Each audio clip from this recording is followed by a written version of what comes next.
अस्सलाम वालेकुम, welcome to Sharjeel TV. आज हम अंग्रेज़ों की तरफ से हिंदुस्तान पर किए गए हमले पर बात करेंगे। अंग्रेज़ सबसे पहले हिंदुस्तान में तजारत के मकसद से सूरत में उतरे। यहाँ तक कि एक सादा सी तजारती company British East India Company इन सबसे बड़े चैलेंजों में से एक बन गई, जिससे बरसगीर ने कभी निपटना था। अंग्रेज़ 24 अगस्त 1608 को सूरत में हिंदुस्तान में उतरे, जबकि हिंदुस्तान की हड़प्पा और मोंजोदड़ो में वादी सिंध की तहजीब की 4000 साल पुरानी तारीख की एक भरपूर और एक रिकॉर्डशुदा तारीख है। बरतानिया के पास 9वीं सदी तक कोई मुकामी तहरीरी ज़ुबान नहीं थी। तकरीबन 3000 साल तक भारत के बाद फिर अंग्रेज़ों के लिए ये कैसे मुमकिन था कि वो इस बड़े मुल्क पर कब्ज़ा करना शुरू कर दें, और 1757 से 1947 तक इस पर काबिज़ रहे। इनके पास ज़्यादा मुआशी ताकत, बेहतर हथियार और एक ख़ास यूरोपी एतमाद था, जिसने तब तक आहिस्ता आहिस्ता बरसगीर पाको हिंद में उस वक़्त तक रसाई हासिल की कि जब तक ये बड़ी कौम पर हुकूमत नहीं कर रहा था। इसने हिंदुस्तान को यूरोप के तजारती सर्कट का मरकज़ बना दिया और यूरोपी ताकतें अपनी तजारती पोस्ट हासिल करने के लिए एशिया की तरफ दौड़ पड़ी। अगरचे शुरू में बुनियादी मकसद तजारत था, लेकिन आहिस्ता आहिस्ता यूरोपी ताकतों ने इलाके के हसूल में ज़्यादा दिलचस्पी लेना शुरू कर दी। अंग्रेज़ इन ताकतों में से एक थे जो पैसे और अमल की तलाश में थे। बरतानवी ईस्ट इंडिया कंपनी 1599 में मलका एलिज़ाबेथ की तरफ से 1600 में दिए गए चार्टर के तहत कायम की गई थी। बरतानवी जॉइंट स्टॉक कंपनी, जैसा कि ये पहले जाना जाता था, जॉन वाट्स और जॉन वाइट ने जनूब में एशियाई ममालिक के साथ तजारत के लिए कायम किया था।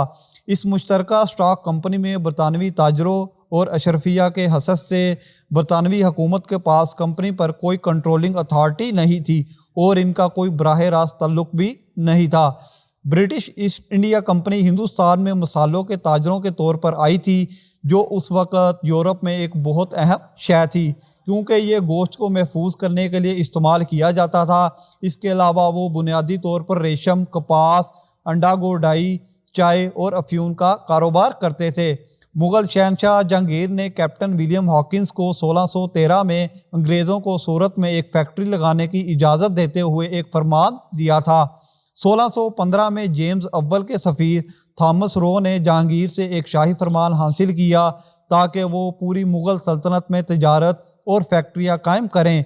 जल्द ही विजयनगर सल्तनत ने भी कंपनी को मदारस में एक फैक्ट्री खोलने की इजाज़त दे दी, और बरतानवी कंपनी ने अपनी बढ़ती हुई ताकत में दीगर यूरोपी तजारती कंपनियों को ग्रहण लगाना शुरू कर दिया था।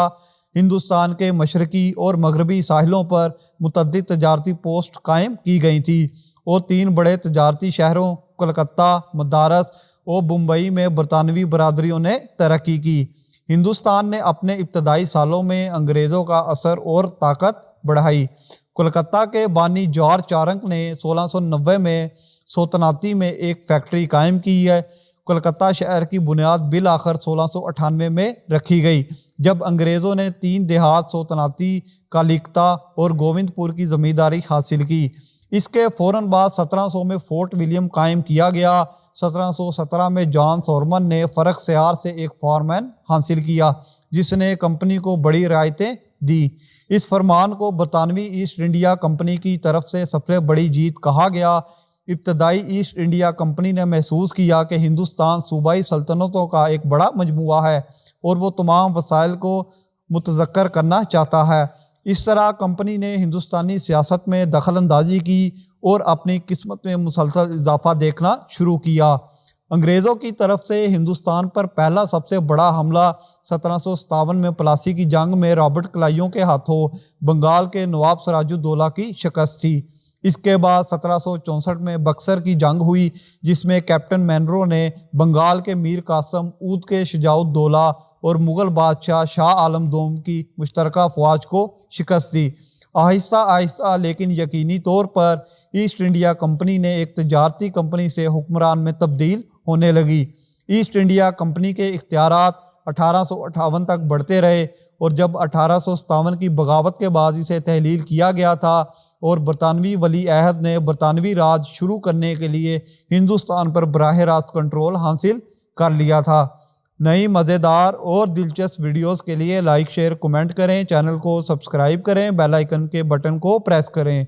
خوش رہیں, اللہ حافظ.